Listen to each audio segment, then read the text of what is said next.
The 1962 film Shame, also known as I Hate Your Guts, The Intruder, and The Stranger, is an intriguing exploitation film about racial tensions becoming exacerbated in a small town with the arrival of Adam Cramer, a mysterious man played by pre-Star Trek William Shatner. Cramer is a man with purpose who arrives in the town specifically to rile up the white people and get them angry at the black people. The integration problem. Oh, that's all over. I mean, they've got 10 niggers enrolled already in the schools, and they're starting Monday. Yes, I know. Do you think it's right? No, I sure don't. Neither does nobody, but it's the law. Whose law? With charming assertiveness akin to that of con artist Harold Hill from The Music Man, though significantly less comedic, he knows exactly what to say to get people angry through him against the convenient target. He plays on fears to promote hate, and he becomes a beloved figure of the white townspeople. Cramer's passionate speech in which he preaches racism is certainly something to behold. The manner in which it arouses violent hatred is very similar to how real-world demagogues operate. Though racism against black people is less popular than it once was, the same basic structure of Cramer's argument is followed by modern-day conservatives yelling about Mexican immigrants. They're disgusted by change and don't want to depend on people they see as beneath them, and they rationalize it with beliefs about how these people are too lazy to do proper work anyway. The speech also reminds me of that of the misogynistic villain in Firefly's Heart of Gold. With Cramer's encouragement, the white people terrorize the black people. Cramer leads the KKK. The nature of brutality is focused on. The ostensibly civilized people become uncivilized very quickly.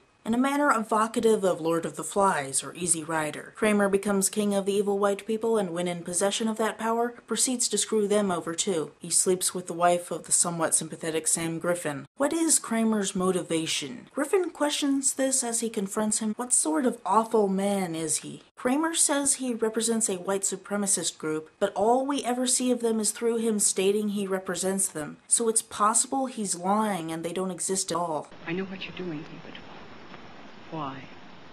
Who can say? Great times call forth great men.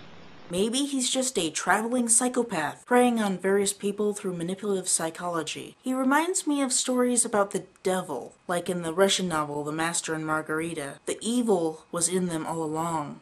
He'll appear out of nowhere, but he ain't what he seems. After Griffin takes away his power and probes at his intentions, Cramer seems without purpose. Griffin simply giving Cramer money out of town represents a civilized rejection of Cramer's legacy of hateful chaos. While undeniably written as an anti-racism piece, Shame suffers from racism itself. The black characters are not given any real agency in the story. The black characters are just thrown around by the white characters, have to be saved by the white characters, and don't even seem to have any real character themselves. They're just ideas. Ideas about integration and racial equality, yeah. Even though the story is about respecting black people, the story itself does not respect black people. At one point, the tension is lessened when one of the black guys says something funny. I don't know about you, but I can't tell them apart. This joke functions on the white perspective of black people being hard to tell apart. It is basically only funny if you're a white person thinking that all black people look alike. So this is basically turning the idea on its head, making it a subversion of expectations while still remaining fundamentally racist. I'd say it was just an unfortunate cultural artifact from an old movie, except the same thing happened in 2008 with an episode of Heroes.